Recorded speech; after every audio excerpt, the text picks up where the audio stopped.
Илим жана зикир. Илим 6. Жабир радиаллаху анхудан риваят. Пайгамбар саллаллаху алейхи вассалам айтат. Илим эки түрдүү болот. Бири жүрөктөгү илим. Бул пайдалуу илим болуп саналат. Экинчиси тилдеги илим. Башкача айтканда, амал менен ыкластан бош болгон илим. Бул адам баласын айыптаган Алла Тааланын айыптоочусу. Башкача айтканда, билип туруп эмне амал кылбадың деп суроо берет. Адамга каршы далил. Жабир радиаллаху анхудан риваят. Пайгамбар саллаллаху алейхи вассалам айтат. Илим эки түрдүү болот. Бири жүрөктөгү илим. Бул пайдалуу илим болуп саналат.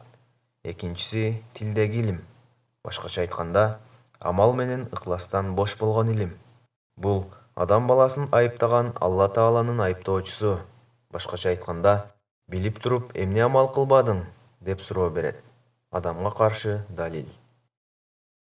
Жабир радиаллаху анхудан риваят. Пайгамбар саллаллаху алейхи вассалам айтат. Илим эки түрдүү болот. Бири жүрөктөгү илим. Бул пайдалуу илим болуп саналат. Экинчиси тилдеги илим. Башкача айтканда, амал менен ыкластан бош болгон илим. Бул адам баласын айыптаган Алла Тааланын айыптоочусу. Башкача айтканда, билип туруп эмне амал кылбадың деп суроо берет. Адамга каршы далил. Таргиб.